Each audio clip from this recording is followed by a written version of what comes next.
You're listening to Hawk Talk with former Seahawks wide receiver Michael Bumpus. Powered by Seahawks.com. Now, here's your host, Nasser Kyobe.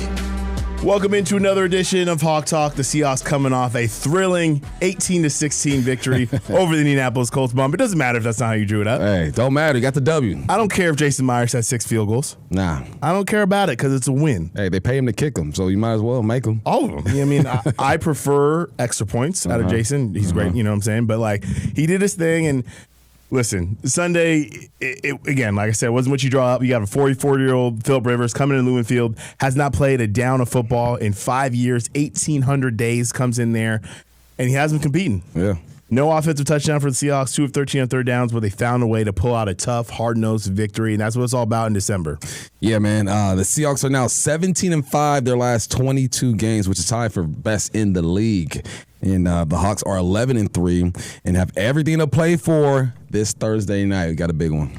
Oh, is it a big one, Bump? Yeah, we're going to spend plenty of time talking about what went down, was going down on Thursday night. But before we get to that, we got to tell you what happened yesterday, what had happened.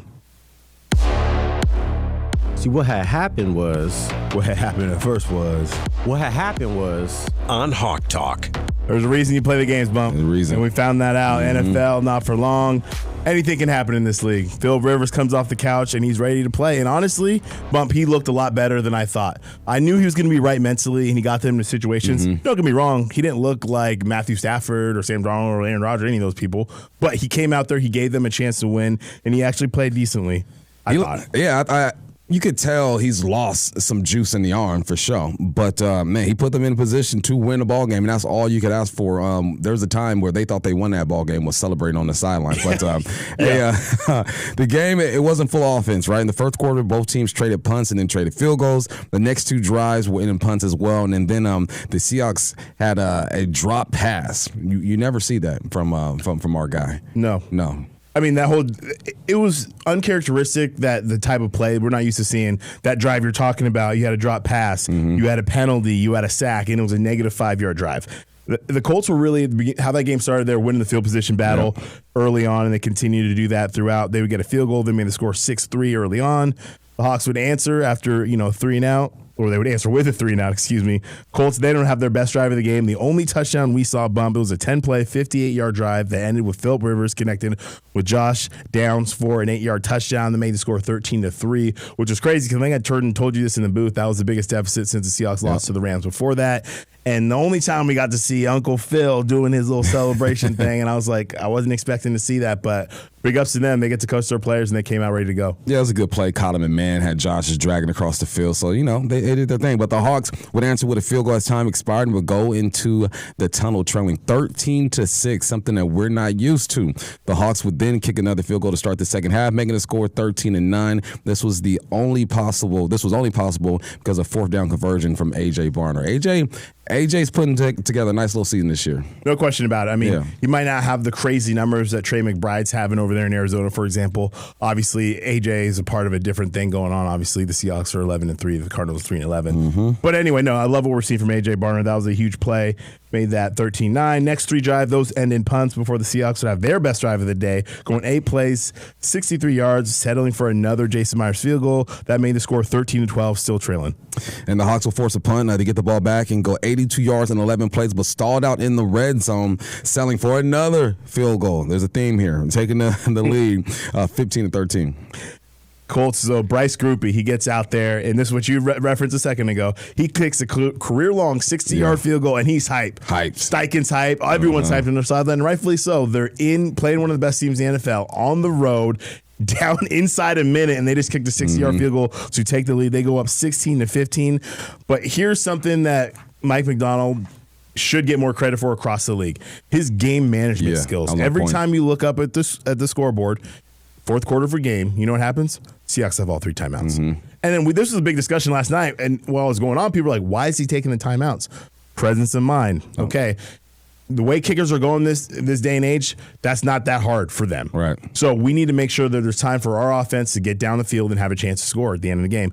Coach McDonald gave Brian Ayers kind of the credit for that and helping with the clock and game management, but that kept it alive for the offense bump. And then Sam Darnold had just 47 seconds left with no timeouts to do his thing. Yeah, he found Rashid Shaheed. They're the MVPs of that final drive, man. It started with a great return by Shaheed, which is clutch. I don't think people talk about that enough either, man. That 37-yard, it was a 28-yard return. And then Darnold would find Shaheed on completions of 17 and 8 yards. That set up Myers' kick for the go-ahead 56-yard field goal, and the Hawks took the lead 18-16. Yeah, and then sugar on top, Phil Rivers comes back out. We're going to talk about this play in a little bit. Kobe Bryant seals the deal with the interception. Seahawks get out of there. It wasn't super pretty. Nope. When they drew it up, but that's how you win football games in December, 18-16. And when you look at this box score bump, I mean, the Hawks outgained the Colts 3-14 and 2-15, but they lost time possession. The Colts were 5 of 13 on third down. The Seahawks were just 2 of 13. Yeah. That's hard to win that way. Colts outrushed the Seahawks 97-50, but the Seahawks did extend their streak to 23 straight games without allowing a 100-yard rusher, which was pretty impressive considering Jonathan Taylor was running that thing. 25 carries held them to just 87 yards. Man, I thought this might be the week where the streak ends because Jonathan Taylor. But no, they did their thing, man. Rivers played okay. 18 of 27, a buck 21 touchdown, 1 interception. The Hawks have won 4 in a row in 8 of their last 9. You win. You don't apologize. Don't care what it looks like. You get that W, you move on. You're 11-3, best record in the NFC, tied with the Rams, setting up the showdown they're about to talk about, Bump. But overarching, what did you learn from this game? Man, that it ain't always got to be pretty. And that Myers is clutch, and he's probably going to be NFC Special Teamer of the Week. I think his second time getting this award. He got the Player of the Month. But I learned that there's a lot of fight in this team. And I was looking on the sidelines. I'm trying to check the body language of everybody, right? Mm-hmm. It's an ugly game. The offense didn't make too many plays. It didn't make some down the end. No one seemed like they flinched. No one seemed like they were getting on the offense or the defense. Everyone was just in this together. So, no, I didn't want to see this, but I'm glad I saw it come from behind win because that's something I haven't done yet this year. Yeah, and just to win a game in that fashion. We've talked about how many different ways they've won football games this year, but to have to do it in the last drive, I thought was huge for Sam Darnold. We know he can do it. Yeah. He would have done it 2 other times this year, but just really bad luck, yep. Outside of his control. But to see him do that at the end of the game and just to know at any point, every phase of the game has been counted on at some point this year, and they've came up big to help the Seahawks get wins. So love to see that, and there's people making plays all over the field. Touchdown, Seahawks! Playmakers. Showdown, what time it is? Holy catfish! Well, in about, almost 10 years of doing this podcast, Bump, this is the first time we are starting Playmakers with a kicker, Jason Myers, though, doing his thing. 6 of 6, including the game-winning 56-yarder. Set a career high in points this season. Now it's 153. Also set a franchise record with those 6 made field goals in a game. Also broke his own franchise record. Now has 37 field goals on the season. Not much you can say from Jason Myers out there helping bail the Seahawks out on Sunday. Myers doing his thing, man. Doing his thing. Sam Darnold had I called it a responsible game. Right? This was a responsible game from Sam Darnold. 22 36, 271, 0 touchdowns, 0 interceptions, but he led his 8th game-winning drive in the fourth quarter or overtime since 2024, the second most in the NFL. Who's first? Is it Pat? Probably. Probably Pat. Sure. But no, I was talking to Stacy, and she was trying to describe it. I go, no, this was just a responsible game. The parents left on vacation. He didn't mess up the house. Everything's still neat. He did what he was supposed to do. No, and what I love, no turnovers. The 2 things, we just talked about it. No turnovers, took care of the football. Came down to that finishing drive to put the Seahawks over top. And what I love, too, is that third down play. Right before it, Shaheed twice, and then on third down, it's not there. Let me dirt this thing. I'm protecting the football, not giving away in the situation. So Sam doing a great job there. And then Jackson Smith and Jigba, of course. He's a staple in this segment. 7 receptions, 113 yards. You talked about it. It felt like a sneaky 113. But he had 2 big plays. He had a 39-yarder. I believe he had a 29-yarder and just continued to chip away. Past Justin Jefferson for the most 90-yard games in a single season by a player 23 years or younger with 12. He also became the 6th player in NFL history with at least 90 receiving yards in 12 games in a single season, joining his teammate Cooper Kupp, Antonio Brown, Julio Jones, and Michael Irvin, Calvin Johnson. Pretty good list to be on. Yeah. He now has 9 100-yard games on the season. That's the most in the NFL on a franchise single-season record. Continues to have an unbelievable season. You run out of words to describe number 11. Smooth operator. Smooth. This next one, Rashid Shaheed, 2nd game in a row. He's at over 60 yards. What do you have, like 67 last week, I want to say? He had 5 for 74 this week, a solid return instead of the game-winning field goal. His 3rd career return touchdown was last week. This dude is slowly starting to morph into the guy that we thought we were going to get. Now, it wasn't his fault. I'm not saying my man wasn't doing his thing, but you got to get acclimated to this offense. I heard him talk to, I think it was Bob, Wyman and Bob, and he's talking about how he's just getting the chemistry with Sam Darnold. They're starting to feel where he's supposed to be on the football field. He's an impact player now for sure. They're going to get there too. I mean, they nearly missed each other down in L.A. the last time. There was one play in this Colts game where it was a little behind, but once that timing is on point and they're almost there, it's going to be scary, especially with those two running with JSN and Cooper Kupp, so it could be dangerous out there. Defensively, looking at Ernest Jones, 10 tackles, led the team. He now has 100 tackles for the 4th consecutive season level we're seeing from him. And then Nicky Minwari. We spent a lot of time talking about him in the pregame show. One of the most versatile dudes out there. We know the game he had against Atlanta. 7 tackles, 1 sack, 1 TFL, 1 QB hit, 2 passes defended. Minwari doing his thing. He's man, he's not even playing like a rookie anymore. I mean, what are we, 14 games in? Is my math correct? 14 games in. 14 games in, playing bye week, yep. Hey, he's past that the college season. You know, this is where you kind of start to really see what rookies are made of. And I love seeing Nick do his thing. Leo did his thing, too. 5 tackles, 2 TFLs, 2 quarterback hits, and then, of course, our guy. Man, I'm so happy for this dude. Kobe Bryant, he's been one of my favorite players since he touched down here. He had 3 tackles, 1 pass defended, 1 interception, and set a single-season career high with his 4th pick. I mean, he does what he does, man. I love what we're seeing from him. He is a playmaker. And just to shut it down, and we're about to get to Kobe Bryant, but before we do that, we're flipping over to our plays of the game. Someone who's made a staple in this segment all season long, Sam Darnold hooking up with JSN for a 39-yard gain. Play fake, Darnold steps up in the pocket, goes to the right side. Perfect throw, JSN. Makes a catch, breaks a tackle. 45-40, 35, run out of bounds, 30-yard line. Bynum runs him out of bounds, far side. Jackson, Smith, and Jigba has been an explosion waiting to happen. And he does there. Darnold with a dart, getting out of trouble.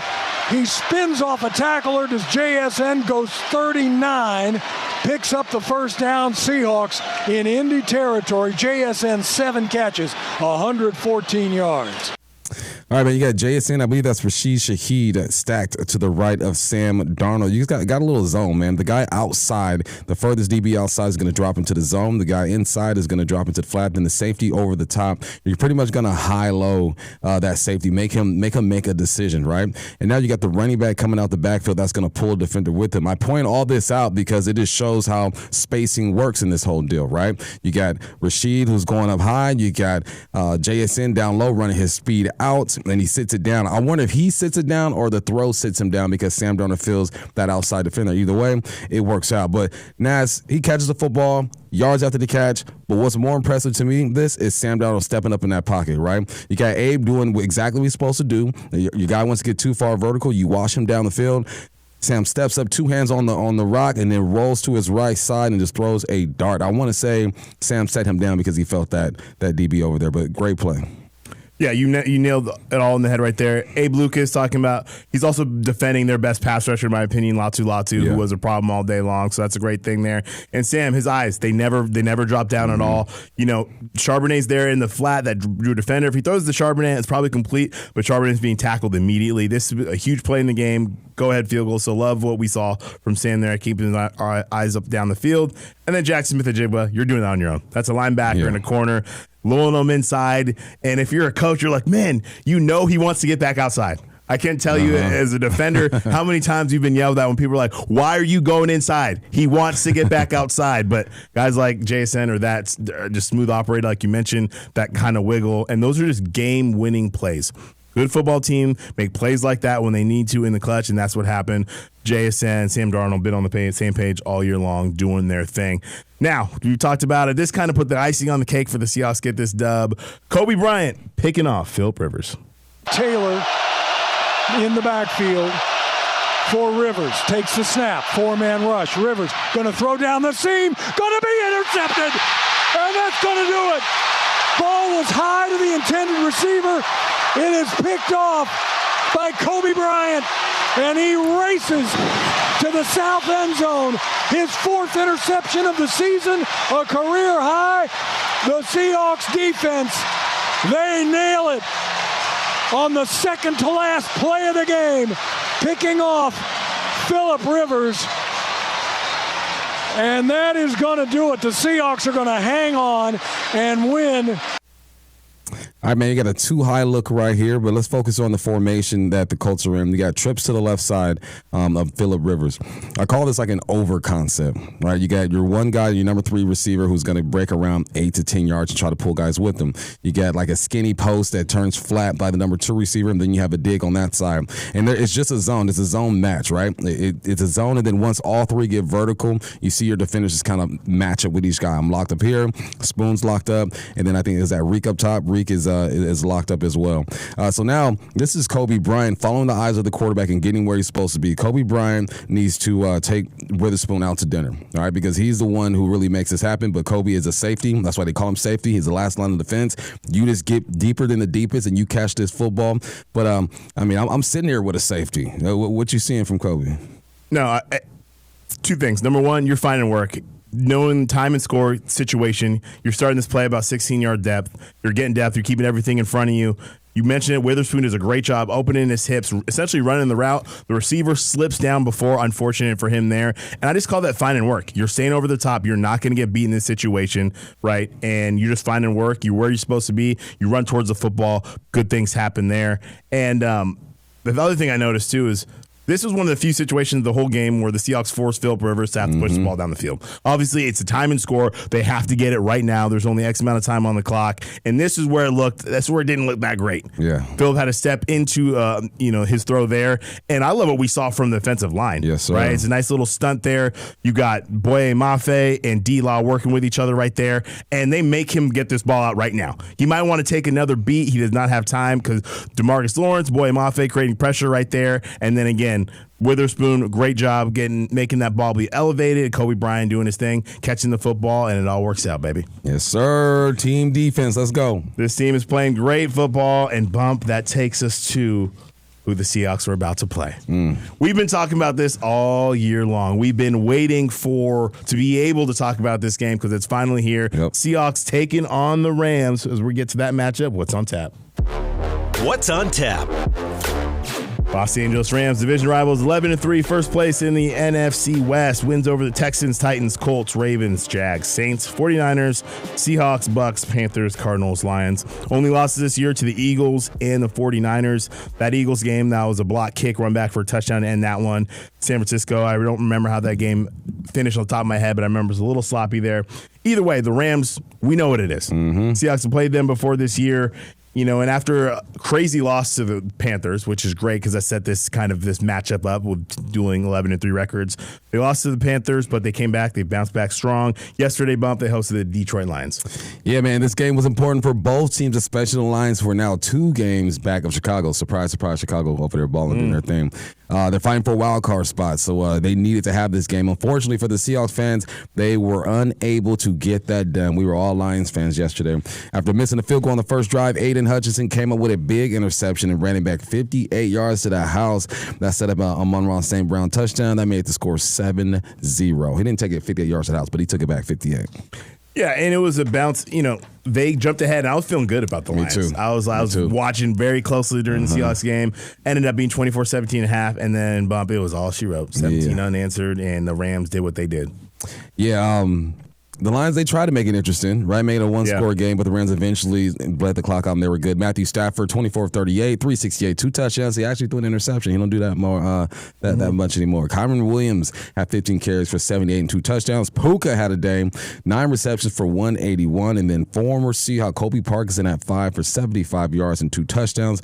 On the other side, Jared Goff was 24 of 41, 338 yards and 3 touchdowns. Amon-Ra St. Brown had 13 receptions for 164 and 2 touchdowns. Those receivers were going at it yesterday, man. Yeah, no. Right off top, Amon-Ra is one of the best receivers in the league as well. He's definitely in that conversation. And for the Rams, Colby Parkinson, he is he's kind of turning into that player that the Seahawks drafted. That they're hoping that he would be a red zone target, someone that has clearly really improved in his run blocking ability since he's been in the league and just being a big target down the field. So interesting to see him do that, and it'll be a fun matchup for the Seahawks on Sunday. These teams, obviously, NFC West rivals. They play all the time. Let's know the history.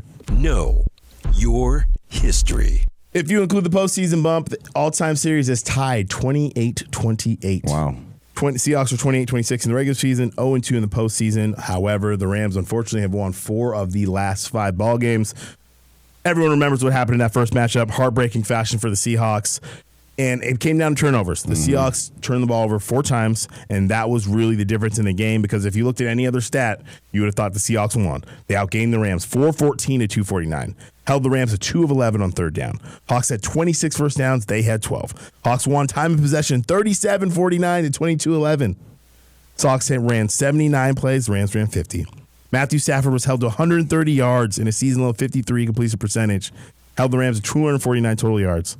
Crazy. After giving up 2 touchdowns early on, the Seahawks forced a punt or a turnover on 7 of the last 8 Rams possessions. But again, you can't overcome the turnovers. And despite all that, if there wasn't probably the best punt in that situation I've ever seen in my life, punt right to the pylon, stays in bounds, somehow bounces and then stays in bounds. Seahawks have to start that drive at the 1.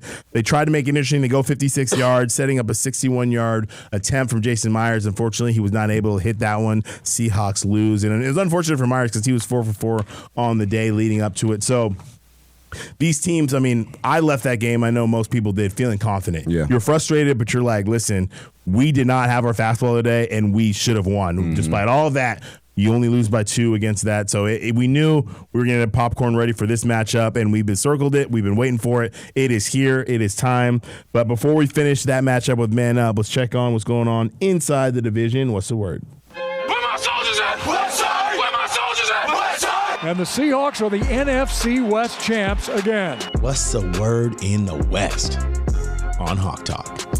You know, this is the best division in football. You got the Rams at 11-3, the Seahawks at 11-3. San Francisco, with all their injuries, are at 10-4, and then the Cardinals, you know, they just want to get the season over with. They are 3-11. The Rams-Seahawks matchup might be the game of the season in the whole entire NFL. Rams are playing good ball. The Hawks are playing good ball. The winner of this game will not only be in the driver's seat for the NFC West, but also for that number 1 seed. The Niners have to travel to Indy to take on Phillip Rivers and the Colts on Monday, so we'll see what happens there. Can't count them out, but this is the game of the week, game of the year. Yeah, I mean, there's not a lot else to say. I mean, especially 2 teams that know each other pretty well, that are fighting for that top spot, and that's what you sign up for, man. And obviously, I wish for the players, I wish this game was on Sunday to get a full week for both teams. But selfishly for us and fans, I couldn't be more excited because I wanted this game to get here as quickly as it could. Only other game in the division, Cardinals, they went to the Texans. They got mollywopped. They lost 40-20. I'm not going to go too much into that because unfortunately it's irrelevant right now. But Trey McBride, I mentioned him earlier, he's balling. 12 receptions, 134, 2 tutties. Someone's going to have to pay him. Anyway, we'll flip it back to these Rams, what we've been talking about so far. Man up. Hey, who you got? Who you got? You know what time it is. Man up. Man up, brother. Man up. Man Up on Hawk Talk. Bump. This guy, Matthew Stafford, you said it from the beginning of the season. Yeah, man. He has firmly been in this MVP race this whole year, and honestly, probably the front runner, right? Yeah. Am I wrong by saying that? Him and Drake, man. I give it to Matthew, though. And, I mean, look at the season he's having. So far, he's only been in L.A. since 2021. Since he's been there, he's got 18,000 yards. He's now 4th all-time in Rams franchise history. He was 63%, 368 yards, 2 touchdowns, 1 interception this last week. It's his 17th season, but he might be playing the best football of his career, Bump, as you've talked about all year. Also hit a couple of these. Stafford has the most touchdown passes he's had since that Super Bowl season. Leads the league, 37 touchdown passes. He has the longest completion this year at 88 yards. Second in yards per game, 265. First in passer rating, 112. Second in passing yards, 3,722. Set an NFL record earlier this year with 3 games with at least 4 touchdown passes. No interceptions. 9th member of the 400 touchdown club. I mean, Matthew Stafford has been absolutely balling. The only time he didn't was this year against the Seahawks earlier this year. Yep. No, he deserves all the love that he's getting. But you know what? Let's defense. Let's run this back. And if you can force some turnovers and have them have a tough day like last time we played, I'll feel a bit better about this one coming up. Let's talk about our quarterback, Sam Darnold. Sam Darnold had another solid game against the Colts. He was 22 of 36, 271, 0 touchdowns, 0 interceptions. He took care of the ball. That's what I want to see. His 8th game-winning drive in the 4th or overtime. That's 2nd since 2024. Again, he's one of the league best, man. 6 in passing, number 1 in yards per attempt, number 1 in yards per completion, number 5 in passer rating, number 9 in QBR, number 8 in NFL completion percentage with 67.4. The last game, was his worst game against the Rams. 29-44, 279, 0 touchdowns and 4 interceptions. But you know what? That's the past, man. It is. We ain't focused on the past. We focus on the right now. And right now, Sam's coming off a game where he took care of the football. He was responsible. He played well. He played a great game against Atlanta. I love where his head's at and what he's doing right now, so I feel good about that. And Seahawks have been protecting him very well. Darnold's only been sacked 18 times this year. That's second in the NFL. So, again, another match to look there. Looking at the running game for the Rams, Kyron Williams, he's been really good since he's been there and taking over back-to-back 1,000-yard seasons. 8th this year in rushing. 211 carries, 1,030 yards, 10 touchdowns. Also got 27 receptions, 207 yards, and 3 touchdowns. First game against Seattle, 12 carries, 91 yards, 1 touchdown. Most of that damage came in the first half, and we're talking about 2 plays. Mm-hmm. You can't erase those 2 plays, but other than that, he was probably held to like 2 point whatever yards per carry, but he's explosive, can't hurt you there. Blake Corum, another Michigan product that's been doing good things for them. Been a solid number 2. He's got 621 yards this year, 5 touchdowns. He's been really good as of late. In that first matchup against the Seahawks didn't need much, had 8 carries for 10 yards. We know what the Seahawks do. They are really good stopping the run, ranking 3rd in the NFL. So we'll see what happens. And they got 23 straight games of not allowing a 100-yard rusher. I hope that gets to 24. Let's go. Good combo there with Blake Corum and Kyron Williams. All right, Puka Nacua, Devontae Adams against the secondary. And, we'll see if Devontae plays. He pulled up a little bit at the end of that game. Not just a little bit. Last week. So, on a short week now? Yeah, that hammy ain't nothing nice, man. But Puka Nacua has just been going nuts.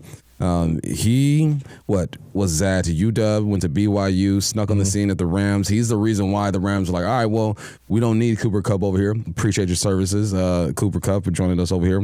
But no, he's good, man. In 2024, he only played in 11 games after suffering a PCL sprain. But in those 11 games, he almost had 1,000 yards. That's how explosive this dude is, man. 79 receptions for 990 yards. What can you say about Devontae Adams? When he is healthy, he is one of the, if not the best red zone target we've seen in the last 5 to 10 years. His release game is crazy. We know his hands are great. He's a 12-year veteran. He's still out there doing his thing. 3-time first-team All-Pro guy. Has over 12,000 yards, over 100 touchdowns. He's 4th in the NFL in career receiving yards amongst active players. He's number 1 in the NFL in career receiving touchdowns among active players. He's just a receiver's receiver. They got a nice 1-2 combo over there in L.A. Yeah, you touched on both of them. So Puka, he has 3 games this year with over 160 yards. 2 of them are the last 2 weeks. Great. So he's balling out. Mentioned Devontae. He leads the NFL in touchdown receptions. He got 15 this year. But he hurt the hamstring. It's not looking great. Coach McVay said it didn't look good after the game, so we're going to follow that all week.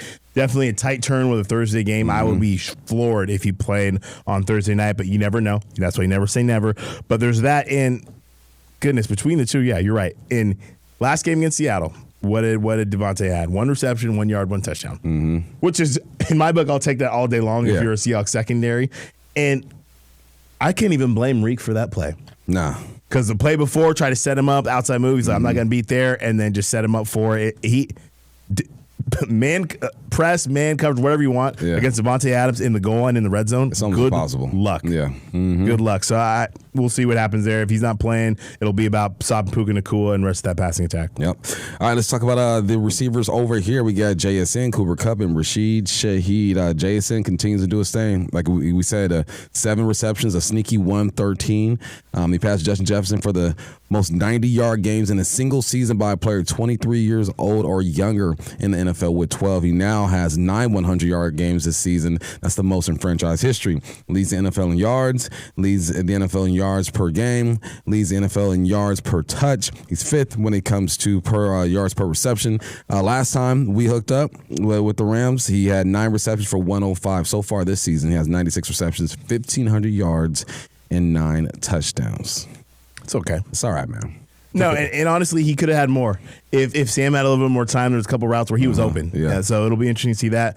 Cooper Kupp, he's been having a great year, as we know. 41 receptions, 519 yards, 2 touchdowns. Not the incredibly flashy numbers. Obviously, JSN is getting most of those, but he's still doing enough. He looks great when he catches the ball. I think we've been talking about this. No one tackles him. The first guy never tackles him. I know. At age 32, he's still doing it like that? It is wild, and he'll block. And I want to see him have a nice game, though. Me too. Against the Rams again, be like, nah, man, you did miss out on something. I would love to see him go off. And then Rashid Shaheed coming off his best receiving game as a Seahawk, 5 receptions, 74 yards. Last time in L.A., he was just there, 2 receptions, 27 yards. I mentioned almost had a touchdown in the back in the end zone as him and Sam's time timing continues to get better. I'm really looking forward to what he can do, especially with his speed and what those three can do together. Gives him Darnold time, figure out these simulated pressures. We'll have a good game plan. Yes, please figure out the simulated pressures. We need that. Cooper Kupp is just a blue collar, lunch pail, type of guy, and he's one of us. He's a Washington born and raised. All right, Jared Verse, Byron Young. These two are a problem. These guys are playmakers up there, man. Number 1 pick out of Florida State. Our first round pick, I should say, Jared Verse, man. Yeah, he burst into the scene last season, had a really good rookie campaign. He was a Pro Bowler, Defensive Rookie of the Year. In 2024, 66 tackles, 4.5 sacks, 11 TFLs, 18 quarterback hits, 2 passes defended, and 2 forced fumbles. This season, he's only continued to ball. That's what he does. So far this year, 45 tackles, 6 sacks, 9 TFLs, 22 quarterback hits, and 3 forced fumbles. He is a problem. Last time we saw him, 3 tackles, 1 pass defended, 1 quarterback hit. Yeah, they have a great front. It's another week facing another good front. He will ruin the game if you let him.